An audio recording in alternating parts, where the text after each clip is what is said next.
और इस वक्त एक और बड़ी खबर आ रही है आजमगढ़ से। आजमगढ़ में दिनेश निरहुआ की हार, दिनेश लाल यादव उर्फ निरहुआ की हार हो गई है। एसपी के प्रत्याशी धर्मेंद्र यादव यहां जीत गए हैं। दिनेश जो कि यहां से सांसद थे वो हार गए हैं। एसपी प्रत्याशी धर्मेंद्र यादव को जनता ने वोट दिया और वो जीत गए हैं। तो समाजवादी पार्टी के प्रत्याशी हैं, शुरू से आगे चल रहे थे आज और अब नतीजों में कन्वर्ट हुआ, जीत गए हैं वो। दिनेश लाल यादव उर्फ निरहुआ की हार हुई है। निरहुआ जो कि कहते थे कोई आए कोई जाए, निरहुआ डटल रहल, लेकिन इस बार निरहुआ को पब्लिक ने कह दिया जरूरत नहीं डटे रहने की। वीरेंद्र जी देखिए, वहां पर निरहुआ जीते थे, लेकिन जीत का जो मार्जिन था ना बहुत कम था। देखिए 3-4 कॉन्स्टिट्यूएंसी जो है ना वो शुद्ध करके मुलायम सिंह जी के परिवार का कॉन्स्टिट्यूएंसी कहिए, जैसे गांधी परिवार का अमेठी है, चाहे रायबरेली है। अब उससे सहमत हैं असहमत हैं वो मेरा व्यक्तिगत राय अलग है, लेकिन वो है और उसी का परिणाम है। केंद्रीय मंत्री के हारने की खबर है वीरेंद्र जी। भानु प्रताप वर्मा जालौन से चुनाव हार गए। वही यूपी की बात मैं कह रहा था। यूपी में जो हो रहा है, जो वोट शिफ्ट हुआ है, जो वोट का फर्क है, उसका परिणाम है कि ये उनके साथ होना ही था और इसको रोक। देखिए रिजर्वेशन की बात आप कह रहे हैं ना, मैं आपको एक याद दिलाना चाहता हूं कि 2015 बिहार विधानसभा का चुनाव था और उस चुनाव में संघ के आरएसएस के द्वारा कुछ आरक्षण पर कुछ स्टेटमेंट दिया गया और उसका महेंद्र नाथ पांडे, एक और बड़ी खबर आ रही है। केंद्रीय मंत्री महेंद्र नाथ पांडे, उनकी भी हार हुई है। एक और केंद्रीय मंत्री की हार की खबर, और ये भी यूपी से ही। चंदौली से महेंद्र नाथ पांडे हार गए। केंद्रीय मंत्री भानु प्रताप वर्मा भी हार चुके। जालौन से भानु प्रताप वर्मा को हार मिली, तो वहीं चंदौली से महेंद्र नाथ पांडे की हार। एक के बाद एक कई केंद्रीय मंत्री, और वो भी उत्तर प्रदेश। देखिए बाकी जगहों की बात करें, बाकी राज्यों की बात करें, तो कई मौजूदा सांसदों के टिकट काटे बीजेपी ने। उत्तर प्रदेश ही वैसी जगह थी जहां पर कम टिकट कटे थे और रिपीट हुए थे यहां पर चेहरे, लेकिन हार का सामना करना पड़ रहा है। वीरेंद्र जी देखिए, अब मैं चंदौली की बात करूंगा। मैंने साफ साफ उसमें देखा कि पिछले चुनाव में पांडे जी 5% कम मार्जिन से जीते थे, तो कायदे से मुझे लगता है उनको पार्टी नहीं को देना था, बदल देना था, लेकिन नहीं बदला गया। तो जब ये यूपी का दबाव था क्या? तो यूपी का दबाव समझना चाहिए। चलिए, तो बिल्कुल आपका आकलन है कि बहुत कम मार्जिन पिछली बार जीत का था, तो इस बार ना रिपीट करते तो शायद बेहतर परिस्थिति होती। और यहां सिर्फ एक सीट की बात नहीं है, यहां पे ऐसी बहुत सी सीटें हैं जहां पर उम्मीदवारी को लेकर प्रश्न उठे और ये कहा गया कि कुछ उम्मीदवारों का फीडबैक भी नेगेटिव था, लोगों की नाराजगी है, फीडबैक भी नेगेटिव रहा, उसके बावजूद भी उनको रिपीट किया गया। और कई उम्मीदवार तो ऐसे थे कि शायद मोदी के चेहरे के ही भरोसे वो बैठे रह गए। उनको कैंपेनिंग करते हुए, गली गली चौपालों में जाते हुए, डोर टू डोर कनेक्ट करते हुए भी उस प्रकार नहीं देखा गया। वो डबल इंजन की सरकार और प्रधानमंत्री मोदी के चेहरे पर एक तरह से पूरी तरह रिलाय कर गए और जनता से कनेक्ट उनका टूट गया। यह भी एक बड़ी वजह रही क्या प्रदीप जी? केंद्रीय मंत्रियों का चुनाव हार जाना, इससे तो एक बहुत बड़ा संदेश निकलता है और यह बड़े आत्ममंथन की वजह भी है कि कौन चुनावी मैदान में आपका प्रत्याशी है। प्रदीप जी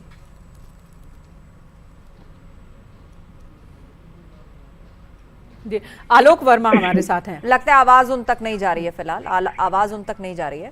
और झांसी में बीजेपी की जीत तय है। बीजेपी के अनुराग शर्मा यहां से जीत गए हैं। झांसी से बड़ी खबर, यहां पर रोड शो भी हुआ था, लंबा रोड शो हुआ था, बड़ी मजबूती के साथ प्रचार बीजेपी ने किया था, मौजूदा सांसद को ही टिकट दिया था और अनुराग शर्मा ने एक बार फिर यहां पर जीत हासिल की है। झांसी से अच्छी खबर है बीजेपी के लिए। और आलोक वर्मा जी हमारे साथ मौजूद हैं। आलोक वर्मा जी से सवाल कि क्या कैंडिडेट्स को लेकर गलती हो गई उत्तर प्रदेश में? जो नाराजगी लोकल स्तर पर थी उसे नजरअंदाज किया गया था? ये फिलहाल तो अगर फौरी तौर पे देखा जाए तो ऐसा कुछ कहा जा सकता है कि शायद प्रत्याशी बदलते तो कहीं हमको ज्यादा फायदा मिलता है, लेकिन मुझे लगता है कि ये समीक्षा का विषय है। क्या प्रत्याशी बदलने से कुछ फायदा मिलता है या कुछ और चीजें चल गई? तो ये जो हम बैठेंगे, मंथन चलेगा, मंथन का दौर शुरू हो गया है, हमारे जो लीडर्स हैं वो बैठ रहे हैं, बातचीत कर रहे हैं, निश्चित रूप से कुछ चीजें निकल के आएंगी। क्योंकि हमने जो कोई भी सियासी दल कर सकता है जिसको सत्ता सौंपी गई हो, तो परिवर्तन ला सकता है, विकास की तरफ आगे बढ़ सकता है, तरक्की की तरफ आगे बढ़ सकता है। वो भारतीय जनता पार्टी की सरकार ने किया है, योगी जी की सरकार ने किया है, मोदी जी की सरकार ने किया है। तो मुझे लगता है कि अभी इस पर मंथन की जरूरत है। भारतीय जनता पार्टी के रणनीतिकार बैठेंगे निश्चित रूप से, और उसके लिए एक बैठक भी इस वक्त लखनऊ में चल रही है, मुख्यमंत्री आवास पर बैठक चल रही है। फखरुल हसन जी हमारे साथ है। फखरुल जी, इस वक्त जो यूपी का टैली कह रहा है 40 सीटों पर गठबंधन के प्रत्याशी आगे हैं और 39 सीटों पर एनडीए के प्रत्याशी आगे हैं, लेकिन आपका जो क्लेम है वो 50 सीटों का है। और आपने शायद कल एक ट्वीट भी किया था जिसमें आपने किसी इंटरनल सर्वे की बात कही थी और कुछ सीटें आपने उस पर डिक्लेयर करी थी कि कहाँ क्लियर कट जीत रहे हैं, कहाँ टफ फाइट है या कहाँ क्लोज फाइट है। तो उसके हिसाब से तो आपका दावा ये कि आप 50 सीटें जीत रहे हैं, तो मतलब आप ये कहना चाहते हैं कि जो 39 सीटों पर बीजेपी आगे है, क्या उसमें से भी अभी INDI में बहुत कुछ आने वाला है? देखिए आस्था जी, वो बहुत करीबी फाइट है, कुछ जगह पे बहुत करीबी मुकाबला है। और हमने जो कल ट्वीट किया था या पोस्ट की थी एक्स पे, वो समाजवादी पार्टी का अपना सर्वे था। हमने जो जिन सीटों पर सर्वे किया था उसी लिस्ट को मैंने एक्स पे पोस्ट किया था। और आप अगर इस चुनाव परिणाम आने के बाद उसको टैली कर लीजिएगा तो आपको लगभग वही परिणाम मिलेंगे। फैजाबाद की सीट भी उसमें थी जो समाजवादी पार्टी जीत गई है। हमें भरोसा था क्योंकि जनता के बीच में हम गए, पूरा ऐसा कोई लोकसभा क्षेत्र नहीं है जहां ना गया हूं। तो हम लोगों ने तो जनता के बीच में जाके इस सर्वे को किया था। हमारा जो सैंपल का साइज था वो सैंपल बहुत बड़ा था। हम पहले से कह रहे थे कि जो सर्वे हैं वो गलत साबित होंगे। समाजवादी पार्टी का सर्वे इंडिया जिस पर समाजवादी पार्टी की जीत होगी, यानी कि जो आंकड़ा अभी समाजवादी पार्टी का दिख रहा है इसमें 5 सीट 10 सीट और आप जोड़ने की बात कह रहे हैं। गाजीपुर का भी इन्होंने जिक्र किया हुआ है, चंदौली सीट का भी जिक्र किया हुआ है जिसकी अभी हमने ब्रेकिंग दी और क्लियर हो गया, वहां तो तस्वीर हार गए हैं वहां पर केंद्रीय मंत्री। और मिर्जापुर पर भी आप दिखा रहे हैं नजदीकी लड़ाई, जबकि यहाँ से अनुप्रिया पटेल तो काफी आगे चल रही है, काफी आगे हो गई है। ठीक है, माफ कीजिएगा, हमारे मेहमान है वीरेंद्र जी, उनका रुख कर लेते हैं। वीरेंद्र जी, यहाँ पर जब बात हो रही है उत्तर प्रदेश की तो कहते हैं कि अगर दिल्ली में सत्ता तो वो उत्तर प्रदेश के रास्ते ही। 2014-2019 में हमने यही देखा। क्या इस बार ऐसा लग रहा है कि यूपी के बिना बहुत बड़ी भागीदारी के केंद्र में सत्ता बनने जा रही है? बिल्कुल यही सवाल मेरे जहन में अभी था सेकंड्स पहले। 2014 में बीजेपी को मिला था 71 सीट जी, और 2 था उनके एलआई का, यानी 73। 282 में से अब 50 भी घटा दीजिए, क्या परिणाम होता? 2019 में अंक घटता है लेकिन 64 पे रुकता है। 303 में 50 घटा दीजिए, क्या होता? अभी क्या हुआ? 244 तो है, सिर्फ चाहिए था इनको कितना? 28 सीट। वो 28 नहीं मिला। ये तो सच है, अब मानना ही पड़ेगा कि लखनऊ से दिल्ली आने के लिए वहां का नंबर जरूर चाहिए। नहीं है, इस बार वो मैजिक काम नहीं करता दिख रहा है। 2017 में से पहले जब यहां पर आए थे बीजेपी के चाणक्य अमित शाह, उन्होंने एक माहौल बनाया। 2014 से पहले ही उन्होंने यूपी पर नजर रखनी शुरू कर दी थी, माहौल बना, और अब लगता है कि वो मैजिक कम हो गया। देखिए यहां पर एक बात मैं बताऊंगा कि जो डेमोग्राफिक कॉम्बिनेशन था इन्होंने किया था 2014 के हिसाब से। आप कहेंगे कैसे? आरएलडी को जोड़ना, एसवीपीपी को जोड़ना, उसके बाद निषाद जी को जोड़ना, सोनेलाल जी की पार्टी है उनको जोड़ना। तो कहने का मतलब यह है कि जितने थे, जाट हो, ओबीसी हो, मौर्य हो, चाहे निषाद हो, चाहे कुर्मी हो, सबको इन्होंने जोड़ा अपने हिसाब से, बिल्कुल 2014 की तरह। लेकिन सारा गड़बड़ हो गया नैरेटिव पर आके, क्योंकि आरक्षण का मुद्दा नहीं आना था, और यदि आना था तो उसका काउंटर होना चाहिए था सही, जो नहीं हो पाया। प्रधानमंत्री अकेले ही इस मुद्दे पर बोलते दिख रहे थे, और वो भी शुरू के दो चरण की वोटिंग के बाद। बिल्कुल, अब सोचिए ना, प्रधानमंत्री 300 से ज्यादा रैली करते हैं, प्रधानमंत्री 80 इंटरव्यू देते हैं। आप अंदाज लगाइए यदि प्रधानमंत्री थोड़ा कम ये सब किए होते तो क्या होता। क्योंकि प्रधानमंत्री के मतलब उनके एनर्जी पे, उनके पूरा जो अपना ऑरा है उस पर तो लोगों को, मुझे आश्चर्य है। मैं एक बात बताना चाहूंगा कि मैं शत्रुघ्न सिन्हा टीएमसी के कैंडिडेट, उनका मैं एक बाइट सुना तो मैं दंग रह गया। वो कहते क्या है, देखो जी इसका तो लोग अर्थ जरूर निकाल लेंगे उल्टा, लेकिन नहीं निकालना कि आज की तारीख में यदि कोई भी है सबसे एनर्जेटिक लीडर तो प्रधानमंत्री नरेंद्र मोदी है। चाहे आपको बुरा लगे चाहे भला लगे, हमारी पार्टी को भी बुरा लगेगा, लेकिन यह सच है। जब एक विपक्ष का नेता, सीजन्ड नेता इस तरह का स्टेटमेंट दे रहा है तो मैं समझता हूं कि ये जो है वो प्रधानमंत्री का उसमें 95% कंट्रीब्यूशन है। नहीं तो क्या होता हमें नहीं पता।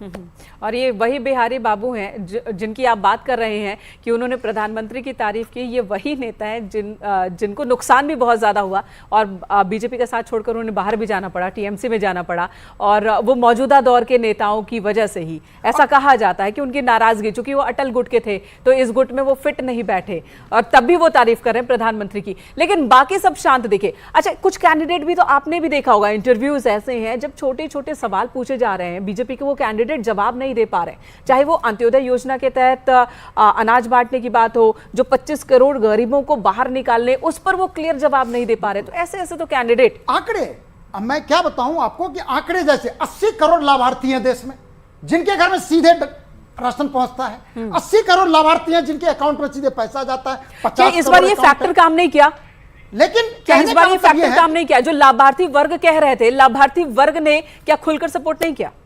नहीं किया, नहीं किया, उसको कराना होता है। और वहां पर इस फ्रंट पे जाके मुझे लगता है कि ऑपरेटर्स, इनका जो है लोअर लेवल ऑपरेटर्स, हो सकता है काम नहीं किया होगा। लेकिन दिलासा की बात यह है, ये सब कुछ होने के बाद अभी भी आंकड़ा यही कह रहा है कि एनडीए की सरकार बनेगी और नरेंद्र मोदी फिर से बिल्कुल। और फिलहाल रुझानों का आंकड़ा भी इसी ओर इशारा कर रहा है। ब्रेक का वक्त हो गया, लेकिन उससे पहले एक बार आंकड़ा आपको बता देते हैं। फिलहाल 543 सीटों का जो है वो रुझान सामने आ चुका है। एनडीए 297 सीटें और 230 सीटों पर आईएनडीआई आगे है और अदर 16 सीटों पर आगे चल रहा है। और नतीजों में क्या सीटें कन्वर्ट हुई हैं? 149 सीटें एनडीए जीत चुकी है, 105 सीटें आईएनडीआई अभी तक देश भर से जीत चुकी है और 10 सीटें अदर्स के खाते में जा चुकी है। बिल्कुल, तो आगे कैसे कैसे तस्वीर बदल रही है उस पर भी हमारी निगाहें बनी हुई है। एक एक तस्वीर की हम आपको आपके सामने रख रहे हैं।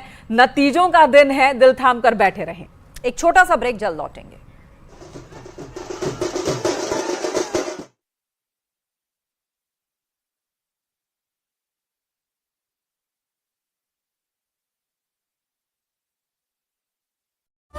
के साथ अखिलेश जा रहे हैं तो क्या वो माइनॉरिटी वोट के लिए जा रहे हैं? ये सारी चीजें उठ रही थी, लेकिन कांग्रेस को राष्ट्रीय लेवल पे जो समर्थन मिल रहा है, क्योंकि मतदाता के जहन में ये था कि अगर मोदी और भारतीय जनता पार्टी से कोई भी लड़ सकता है या कोई भी पार्टी सरकार बना सकती है तो वो कांग्रेस बनाएगी। बहुत महत्वपूर्ण बात आपने कही है। कांग्रेस से हमारे साथ प्रियंका गुप्ता जुड़ गई हैं। प्रियंका गुप्ता जी, न्यूज 18 पर स्वागत है आपका। जो स्कोर है टैली में वो आप लगातार देख रही होंगी, उत्तर प्रदेश की 80 सीटों पर भी, उत्तराखंड की 5 सीटों पर भी, और ओवरऑल फिगर्स भी लगातार हम दिखा रहे हैं।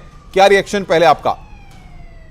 देखिए, सबसे पहले तो मैं देश की जनता को धन्यवाद दूंगी। जिस तरह से आज रुझान सामने आ रहे हैं, जिस तरह से वोटों की गिनतियां स्टार्ट होते ही उत्तर प्रदेश एक बिल्कुल ही एक नए फॉर्म में नजर आ रहा है। आज उत्तर प्रदेश की जनता ने ये बता दिया है कि किस तरह से उन्होंने बेरोजगारी के खिलाफ वोट किया है, किस तरह से उन्होंने किसानों ने जो पशुओं की समस्या थी, आवारा पशुओं की, उसके खिलाफ वोट किया है, किस तरह से जो झूठ और जुमले थे उसके खिलाफ वोट किया गया है। मैं पूरी तरह से देख सकती हूँ कि जिस तरह से जीत की तरफ हम अग्रसर हैं, उससे जनता भी उत्साहित है, क्योंकि जनता ने इस बार अपने मुद्दों पर वोट दिया। और सबसे बड़ी चीज है कि जो कार्यकर्ताओं में आज उत्साह देखने को मिल रहा है वो वाकई में सराहनीय है। आप देखिए कि बनारस जैसी महत्वपूर्ण सीट पर आदरणीय अजय राय जी जिस तरह से आगे चल रहे हैं, चाहे वो अमेठी हो, चाहे रायबरेली हो, चाहे अन्य सीटें हो, चाहे गठबंधन की सीटें हो, किस तरह से हम आगे चल रहे हैं और एक सरप्राइजिंग मोमेंट है वो सब के लिए। तो मुझे लगता है कि इस बार देश क्या उम्मीद है आपको प्रियंका जी? अभी जो टैली है, आपको क्या उम्मीद है ये और आगे आपके फेवर में बढ़ेगी, या ये मान लिया जाए कि भारतीय जनता पार्टी जो आंकड़ा है उसको छू करके इसी को परिणामों में तब्दील होकर के सत्ता की चाबी अपने पास रखेगी? देखिए, मुझे लगता है कि सत्ता की चाबी इस बार देश की जनता ने बदलने का मन बना लिया है। इंडिया गठबंधन को बहुमत के साथ वोट मिल रहे हैं और जो उत्साह आप देख सकते हैं वो वाकई में सराहनीय है। और मुझे लगता है कि जो बदलाव की बयार है ये शुरू हो चुकी है। इस बदलाव की बयार में जिस तरह से आप देखिए ये कई सीटें हैं जिसमें हम बढ़त बनाए हुए हैं और जो महत्वपूर्ण सीटें हैं जिनके बारे में लगातार प्रियंका गुप्ता हमारे साथ जुड़ी हुई थी। संजय राणा जी, 2 सवाल के साथ मैं आपके पास आ रहा हूं। पहला ये कि अगर हम देखें वोटिंग परसेंटेज को लेकर के, तो वोटिंग परसेंटेज 7 चरणों में कई जगहों पर सवालों के घेरे में आया क्योंकि वोटिंग टर्नआउट काफी कम हुआ था। तो क्या एक बड़ा फैक्टर यह भी हो सकता है कि लोग वोट डालने के लिए नहीं गए और उसकी वजह से कई प्रत्याशियों को हार का सामना करना पड़े या उनको उतने वोट नहीं मिल पाए जितने वो एक्सपेक्ट कर रहे थे? और दूसरा सवाल ये कि क्या जिस तरीके से इंडिया अलायंस के लोगों ने प्लानिंग की और एक सीट पर कैंडिडेट सामने जो उतारे वो भी प्लानिंग के तहत उतारे, चाहे रायबरेली की हम बात कर लें या अमेठी की बात कर लें या और बाकी जगहों की बात कर लें? देखिए, जहाँ तक आप बात कर रहे थे वोट परसेंटेज की, तो फेज 1 और फेज 2 में नो डाउट 3.78 और 3.41 का डिफरेंस था जो पुराने 2019 से अगर कंपेयर किए थे, लेकिन बाद में आते आते 1% और 0.78% का रह गया था, बहुत कम मार्च डिफरेंस रह गया था। देखिए, वोट परसेंटेज का ऐसा कुछ वो नहीं कर कम पड़ रहा है तो कंटिन्यू करेगा, ज़्यादा हो गया तो बदलाव है। आपके हिसाब से अगर वोट परसेंटेज का अगर टैली होता है ये बढ़ना, तो फिर तो बदलाव दिख नहीं रहा होता। देखिए, अब टैली में तो इंडियन अलायंस काफी अच्छा परफॉर्मेंस करे। अगर कांग्रेस की बात करें तो सेंचुरी मारने की तरफ है, समाजवादी पार्टी 4-5 गुना 6 गुना बढ़ गई है। वो शाम तक हमें सब पता चल जाएगा, लेकिन ये कोई आंकड़ा नहीं होता है कि अगर कम हो रहा तो किसी कैंडिडेट को हार सकता है, जीत सकता है। जहां तक चर्चा कर रहे थे जो कैंडिडेट का सिलेक्शन जो किया गया उत्तर प्रदेश में, देखिए कैंडिडेट का सिलेक्शन ऐसा कुछ नहीं हुआ, प्लीज समझने की कोशिश कीजिए।